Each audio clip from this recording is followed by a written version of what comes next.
So last year, the digital learning team, which is comprised of members from the technology and curriculum departments, was tasked with finding a solution that would expand advanced placement courses across the district. We wanted to hit the students who had no or limited access to advanced placement course offerings in their school buildings. At some of the schools, there simply weren't enough students that we would consider AP ready in order to justify dedicating a teacher for a full bell. Regardless of that, we still want to provide equity of opportunities across the district, so we developed the district's first advanced placement blended learning program. We hired a full-time teacher to provide instruction to approximately 90 students across 7 schools in the district. The teacher, Mr. Keene, who's with me today, meets with the students once a week, face-to-face, and the rest of the time the students work self-paced online. And I'm going to let Mr. Keene speak for a few minutes about what his classroom looks like. Good afternoon. I am Kevin Keene, and I am teaching AP Human Geography in the blended learning format this year. Just to say, it's been a great year. The My Tomorrow team, the principals, the counselors, department chairs have been outstanding in supporting me and my efforts and supporting the students.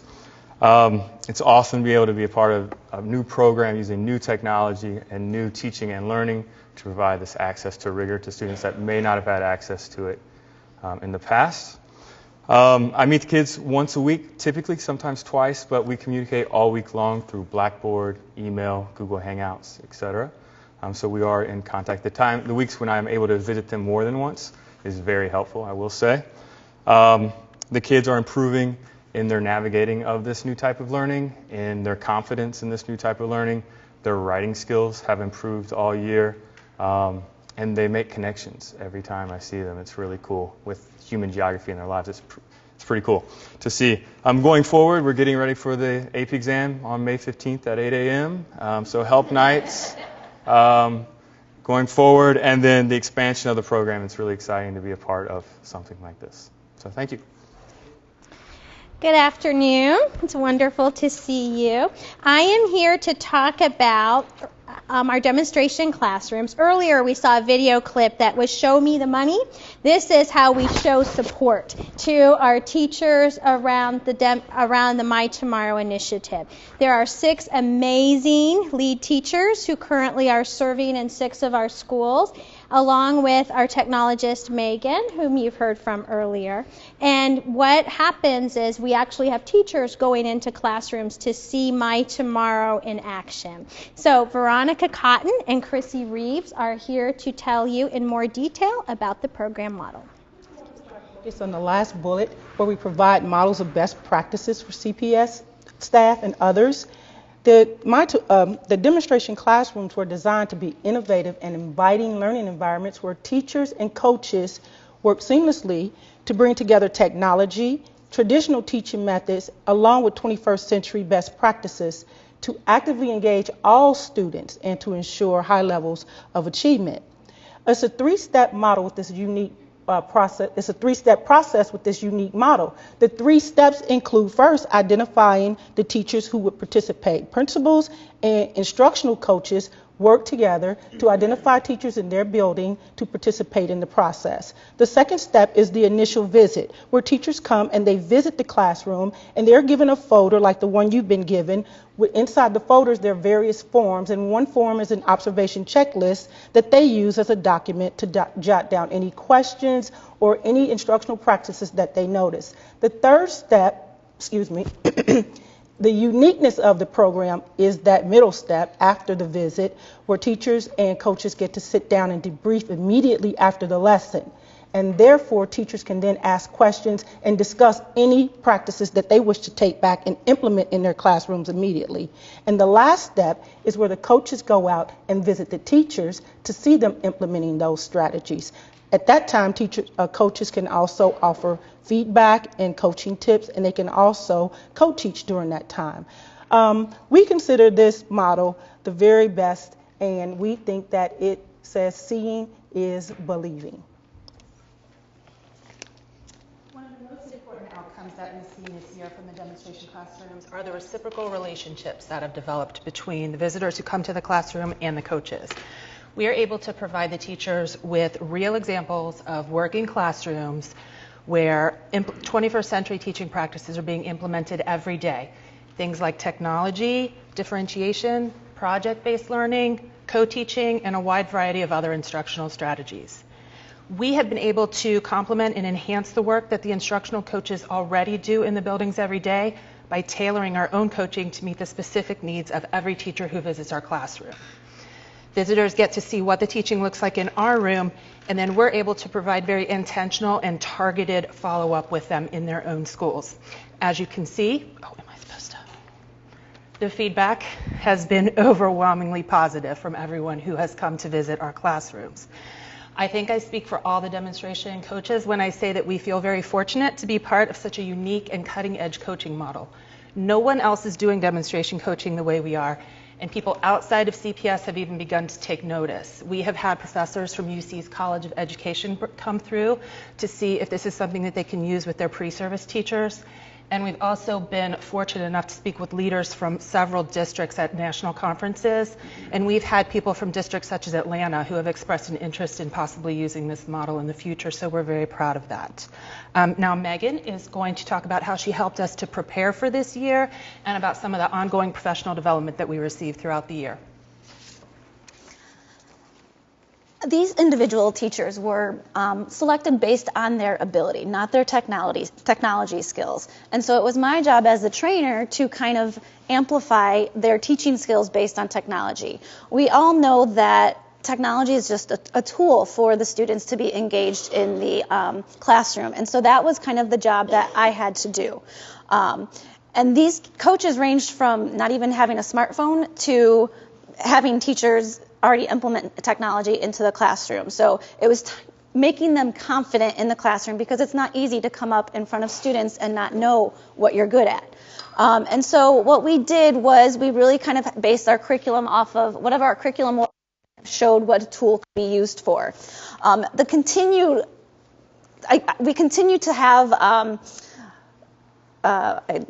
we continue to have weekly trainings. On Wednesdays, we meet for 2 hours. At the very beginning of the school year, we met 3 weeks, 2 hours a day, just to get them confident in their skills. And at that point, they have now kind of developed on their own and have seeked out their own technology, which is kind of a nice little, kind of a great thing to see.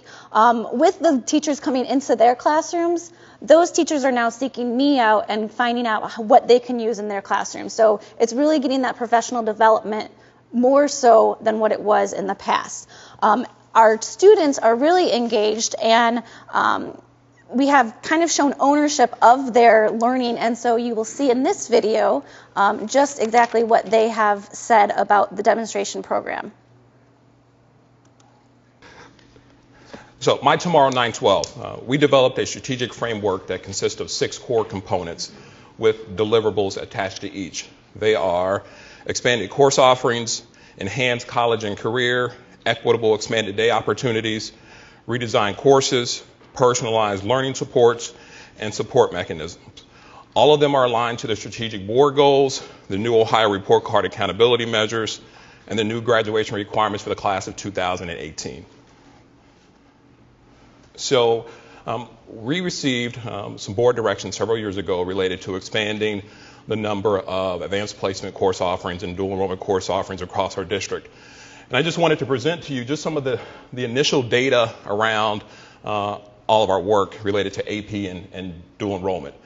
So as you can see, this table represents over a 3-year period the net gain loss of both AP and dual enrollment courses across our district. So at the bottom, over the last 3 years, looking at longitudinal data, we've added 19 advanced placement courses across all of our high schools, which is excellent. As you can see, 47 course offerings we've added related to dual enrollment. So over the last 3 years, we've seen a 22% increase in the number of AP courses that we have across all of our high schools. And we've seen a 94% increase as it relates to the number of dual enrollment courses that we have all across our high schools. So we are making considerable progress related to this, and a part of the progress that we've made has to do with some of the work we've done around AP blended learning. So I'm going to introduce Deb Crawford to come up and talk about AP blended learning. Hello again. Based on this year's data so far from the students and the positive response that we've gotten from both students and principals, we are going to be expanding our AP course offerings through the blended learning program. We'll be adding 4 new courses. We're going to be adding AP Psychology, AP English Literature, AP Statistics, and AP Environmental Science. These courses, along with our AP Human Geo course, will be offered to over 500 students across the district in 10 schools. Human Geography, which is a great introductory course, is going to be offered in grades 10 through 12, while all other courses are going to be offered to 11th and 12th grade students. We are getting a jump start on our efforts this year. We're reviewing online curriculum now. We are in the process of hosting parent meetings at each of the schools to provide them information regarding the program so that the students and the parents can make an informed decision. Then, after reflecting on our experience from this year, we want to make sure that we have as many supports in place as possible for these students so that they're successful. One of the supports we're going to be providing is our new AP Blended Learning Boot Camp for the Humanities. And I'm going to bring Julia up to tell you more about it. So we are forging a partnership with Miami University. We've been working with their teacher ed department and with their admissions department and their diversity recruiting to partner with them to have a residential boot camp for advanced placement students. One of the things we learned from Kevin Keene, who was up here earlier, we kind of been looking at students and thinking about what do we need to do differently next year. And one of the things we found was to make sure that the kids had the requisite skills to be successful in AP from the get-go. And the way we do that is we back the calendar up a little bit. So this June 22nd to the 26th, you'll find 250 of our finest students on the campus of Miami University, living in the residential halls, dining on campus, so that the students not only get, in the purpose of that is to prepare them in a very strategic fashion for the skills needed for AP readiness. So they'll be going to the writing center there. They will be learning from their AP teachers who will be instructing them throughout the year. They'll have courses in Blackboard, in using all kinds of technology and making sure that they're ready to go so that when school begins, it's not really the beginning for them. They've already started. And so we're very excited about creating this relationship with Miami, not as a one-year relationship, but one that's going to be on an ongoing basis. Our principals are excited and on board. We're excited to have students not only ready for AP, but also getting very acclimated to what it feels like to be on a college campus, to kind of, again, open their eyes to what's possible in my tomorrow. Along those lines, I introduce, again, Joan to talk about college and career.